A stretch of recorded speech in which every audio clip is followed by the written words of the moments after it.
मेरी आवाज कहां तक जा रही है? हाथ उठाइए।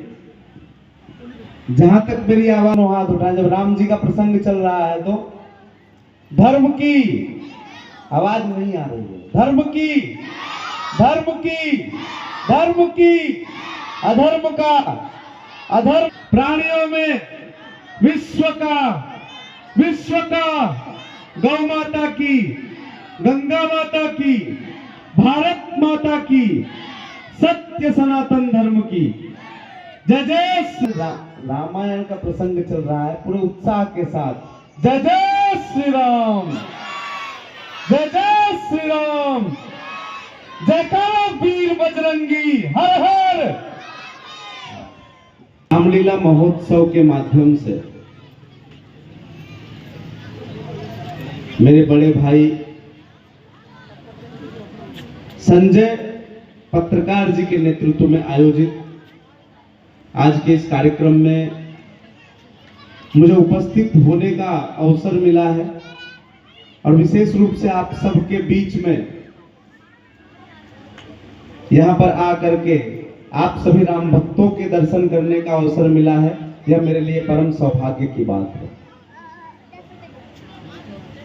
आज का यह अवसर और विशेष रूप से आज जिस प्रसंग में मेरी उपस्थिति हुई है, मैं जब यहां पर पहुंचा तो राम और रावण के युद्ध के मध्य में लक्ष्मण जी को शक्ति बाण लगता है। लक्ष्मण जी मूर्छित हो जाते हैं। हनुमान जी को याद किया जाता है। वह अपने शक्ति और सामर्थ्य का प्रदर्शन करते हुए राम के एक अच्छे सेवक के रूप में आगे आते हैं और द्रोणागिरी पर्वत पर संजीवनी लेने के लिए जाते हैं।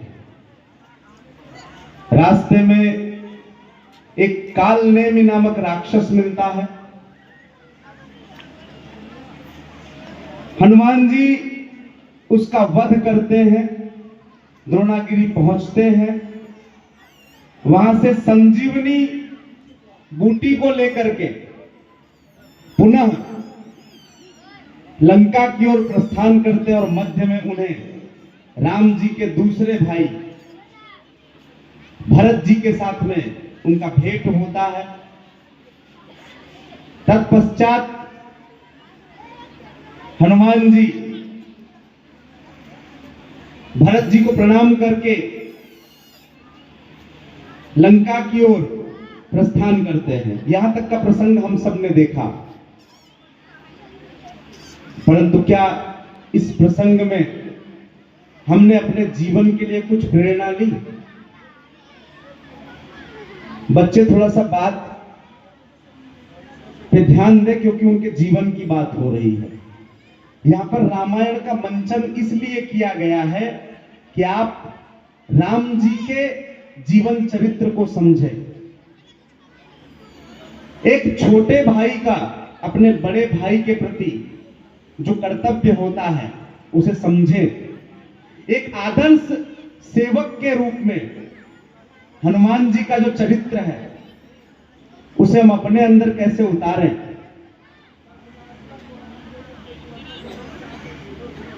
यह सब विषय यहां पर इसलिए रखा जाता है कि हम अपने बच्चों को एक आदर्श पुत्र बनाएं, एक आदर्श भाई बनाएं, एक आदर्श पत्नी बनाएं, एक आदर्श सेवक बनाएं, जिससे समाज पुनः उस त्रेता युग को प्राप्त करे और हम सब इस कलयुग को भी त्रेता युग में परिवर्तित कर सके। मैं अपने जीवन की बात करूं तो जीवन में अनेक संघर्ष हुए, लाखों लोगों से मिलना जुलना हुआ, अनेकों संबंध स्थापित हुए, टूटे जुड़े, ये सब चलता रहा। उन्हीं संबंधों में मेरे कुछ ऐसे साथी यहां भी मिले जो तकरीबन मेरे साथ रहे। उनमें हमारे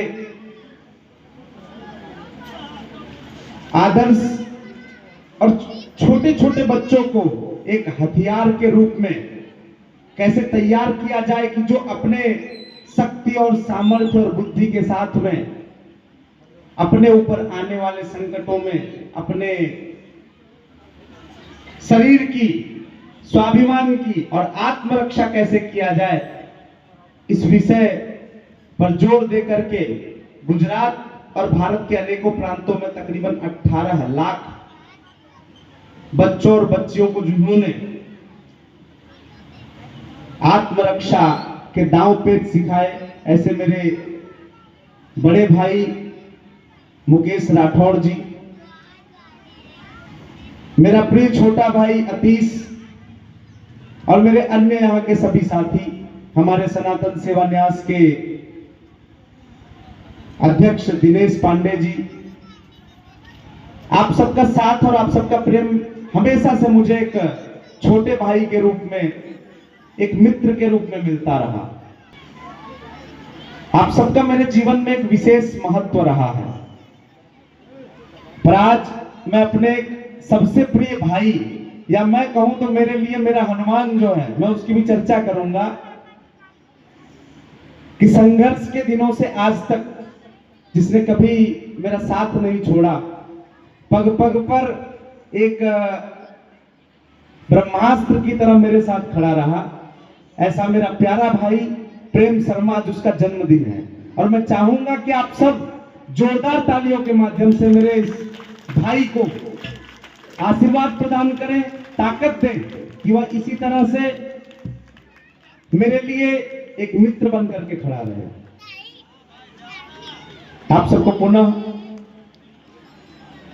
बहुत बहुत धन्यवाद और अपने भाई के लिए जन्मदिन की बहुत बहुत शुभकामनाएं। खूब आगे बढ़ो, खूब तरक्की करो। आयोजक बंधुओं को भी बहुत सारा प्रेम, बहुत बहुत शुभकामनाएं और आप सब श्रोता बंधुओं को शुभकामनाएं प्रदान करते हैं और साथ साथ निवेदन करते हैं कि रामायण के पात्रों से जो सीख हमें मिलती है उसे अपने जीवन में उतारें, न कि इसे आनंद और प्रमोद में लें। यहाँ से जो बातें आप सीख करके जा रहे हैं, याद रखिए आने वाले समय में इस तरह की न परिस्थितियां होंगी, न इस तरह का समय होगा, परंतु आज आपके पास मौका है अपने बच्चों को राम जी के जीवन चरित्र को सुनाने का, समझाने का और उसे उनके अंदर उतारने का। और आप चाहते हैं कि आपके बच्चे भी आने वाले समय में इसी तरह से घर घर में पूजे जाएं, तो उन्हें इन आदर्शों से सिंचित करें, उनके अंदर इन आदतों को विकसाएं, उन्हें एक ऊर्जावान और एक राष्ट्र का सेवक बनाएं। पुनः एक बार आप सभी को बहुत बहुत शुभकामनाएं, बहुत बहुत धन्यवाद।